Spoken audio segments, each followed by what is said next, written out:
दोस्तों, आज की कहानी है राजमा चावल हमेशा मेरी भाभी बनाती हैं। दोस्तों, कहानी शुरू करने से पहले अगर हमारे चैनल को सब्सक्राइब नहीं किया हो तो कर लीजिए ताकि आपके पास पहुंचे हर रोज नया वीडियो। रिशिता शादी के 2 महीने बाद ही अपने पति वीरेन के साथ हैदराबाद शिफ्ट हो गई थी। वीरेन हैदराबाद की फार्मा कंपनी में मैनेजर के पद पर कार्यरत थे। शादी के बाद घरवालों ने ये डिसाइड किया था कि रिशिता अपने हस्बैंड के साथ ही रहेगी क्योंकि वीरेन को हेल्थ प्रॉब्लम थी और डॉक्टर ने उसको बाहर का खाना खाने के लिए मना किया था। घर वाले भी यही चाहते थे कि वीरेन अपनी वाइफ को अपने साथ ही लेकर जाए ताकि उसकी केयर हो सके।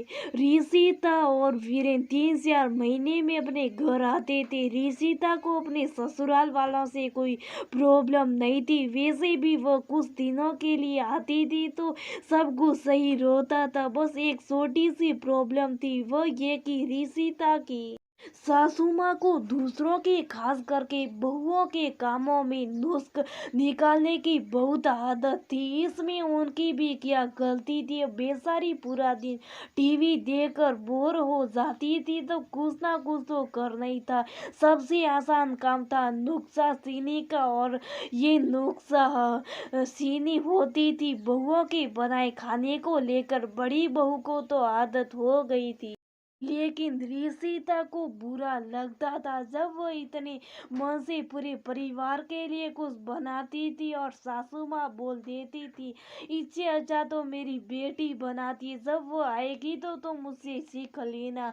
बात घर तक सीमित रहती तो कुछ प्रॉब्लम ना होती, लेकिन वो यही सब बाहर वालों के सामने भी बोल देती थी। रिशिता को ये सब अच्छा नहीं लगता था। हैरानी की बात तो ये थी कि जब एक बार रिशिता अपनी ननद के घर गई तो पता चला कि वो तो घर का कोई काम करती नहीं। घर का सारा काम तो उसकी जेठानी और ननद मिलकर करती। वह तो बस बाहर गई थोड़ा बहुत काम कर लेती। वीरेन का बर्थडे आने वाला था। रिशिता उससे कहती है क्यों ना हम आपका बर्थडे सेलिब्रेट करने घर चले, मैं छोटी सी फैमिली पार्टी रखना चाहती हूँ। इसी बहाने एक साथ सबसे मिलना भी हो जाएगा। मेरे भैया भी अमेरिका से आने वाले, मैं उनको भी बुला लूंगी, बहुत मजा आएगा सबके साथ। वीरेन, अरे वाह क्या प्लान बनाए, बहुत अच्छा, मैं आज ही छुट्टी के लिए अप्लाई कर देता, तुम घर जाने की तैयारी करो। हाँ, सबके लिए अच्छे अच्छे गिफ्ट भी ले लेना। रिशिता ये सुनकर बहुत खुश हो जाती है। यू डोंट वेरी डेयर में सब तैयार कर लूंगी। रिशिता और वीरेन बर्थडे के 4 दिन पहले घर पहुंच जाते। रिशिता ने अपने मम्मी पापा भैया भाभी और वीरेन की बहन रेनू को भी इनवाइट कर लिया था। रिशिता ने अपनी लाइक गिफ्ट सब घर वाले को दिए तो सब खुश हो गए। उसकी जेठानी ने, यहाँ रिशिता तुम्हारी चॉइस बहुत अच्छी है।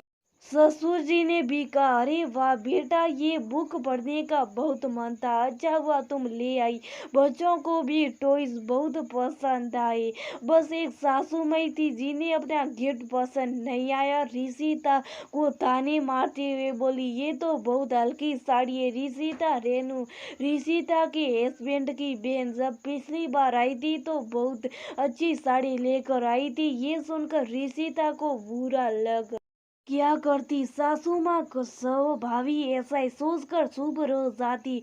अब शुरू हुई असली महाभारत। रिशिता और उसकी जेठानी दोनों जून के महीने की गर्मी में मिलकर अच्छी अच्छी पकवान तैयार करती थी, लेकिन सासू माँ को तो कोई ना कोई देखी जाती थी। राजमा में वो बात नहीं है, अरे राजमा चावल तो रेनू बहुत अच्छा बनाती हैं। चाय में काली मिर्च थोड़ी और डालनी चाहिए थी। इतना टाइम हो गया पर तुम्हें ढंग की चाय बनानी नहीं आई। रेनू के हाथ की चाय पीकर तो मेरा सिर दर्द ठीक हो जाता है। पालक पनीर का रंग अच्छा क्यों नहीं आया? तुम दोनों ने गर्मी से बचने के लिए मोटी मोटी रोटियां सेक देती हो। मेरे रेनू तो चाय कितनी भी लोग क्यों ना हो, कागज की तरह पतली पतली रोटियां ही बनाती हैं। अरे काली सने बनाई थी तो थोड़ी आलू की डाल देती। रेनू को देखा कैसे बढ़िया सने बनाती है। खीर में ड्राई फ्रूट्स थोड़ा कम डाले। रिशिता ये सब सुनकर परेशान हो जाती है। वो अपनी जेठानी से बोलती, दीदी मैंने तो रेनू को कभी कोई काम करते नहीं देखा। यहाँ भी जब आती है तो अपनी मम्मी की तरह बस ऑर्डर देने का और हमारे कामों में नुक्स निकालने का ही काम करती। और जब हम उनके घर जाते तो मैंने तो सारा काम उनकी जेठानी को ही करते देखा है। वह तो बस अपने बच्चों का और थोड़ा बहुत मार्केट से सामान लाने का ही काम करती है। रिशिता की जेठानी को पता था कि रिशिता को सासू माँ का ज्यादा टोका टाकी करना और हर बात पर अपनी बेटी झूठी बढ़ाई करना खलता है। और वो उसको समझाते हुए कहती हैं, तुम बुरा क्यों मानती हो? सबको पता है माजी का स्वभाव ही ऐसा है। अपनी बेटी को तो झूठी तारीफ करती फिरती और बहुए कितना भी कर ले उन्हें तो बस कमी निकालनी है। ये सुनकर ऋषिता चुप चाप अपने काम में लग जाती है। उसे वीरेन के बर्थडे के लिए केक भी बनाना था।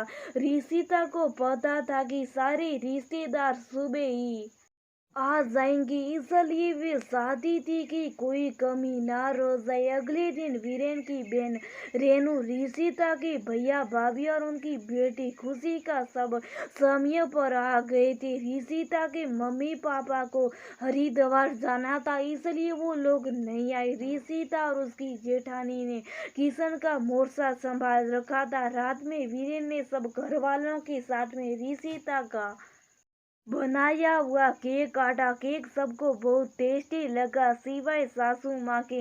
उनके हिसाब से केक में मिठास कुछ कम रह गई थी। अब बारी आई डिनर की। ऋषिता और उसकी जेठानी ने खाना टेबल पर लगाया। खाना देखकर ऋषिता के भैया बोलते, क्या बात है ऋषिता, बहुत अच्छी खुशबू आ रही। ऋषिता, हाँ भैया, खाना हम सबने मिलकर ही बनाया है।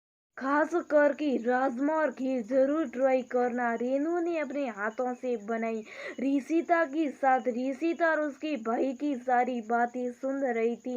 ऋषिता ने ये बात जानबूझ पर बोली थी क्योंकि उसे पता था कि सासू माँ उसकी बातें सुन रही है। खाते समय सबने खाने की बहुत तारीफ की, खासकर कि सासू माँ ने, अरे राजमा तो कमाल के बने हैं। कई दिनों बाद राजमा खाने का मजा आ गया। खीर तो पूछो मत, बिल्कुल परफेक्ट बनाई मेरी बेटी ने। अरे इसको हाथों में तो जादू है जादू। ये कर कर वह सटकारे ले लेकर खाना खाने लग गए। खाने की सभी बहुत तारीफ कर रहे थे, लेकिन रेनू को समझ नहीं आया कि मम्मी अच्छे खाने का क्रेडिट उसको क्यों दे रही हैं। तभी अचानक मुकुल, रेनू का पति, बोला, राजमा तो वाकई बहुत टेस्टी, लेकिन रेनू ने कब बनाने सीखे?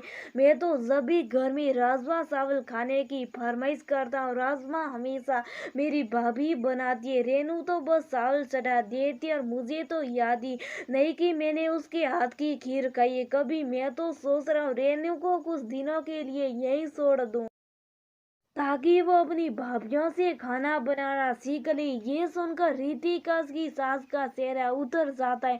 मौके की नजाकत को देखकर वीरेन बात संभालते हुए कहता है, अरे आज का खाना तो मेरी भाभी और ऋषिता ने बनाया, और भला हम लोग क्यों रेनू से काम करवाएंगे? ऋषिता ने बोला, हाँ भैया, मैंने झूठ बोला था कि रेनू ने खाना बनाने में मदद की, क्योंकि अगर मैं ऐसा नहीं करती तो माजी को आज खाने में भी स्वाद नहीं आता। ऋषिता की सासू माँ उसकी बात का मतलब समझ जाती है और चुपचाप खीर खाने लगती है, क्योंकि अब तो वो शिकायत भी नहीं कर सकती थी कि खीर में ड्राई फ्रूट्स थोड़ा कम डाल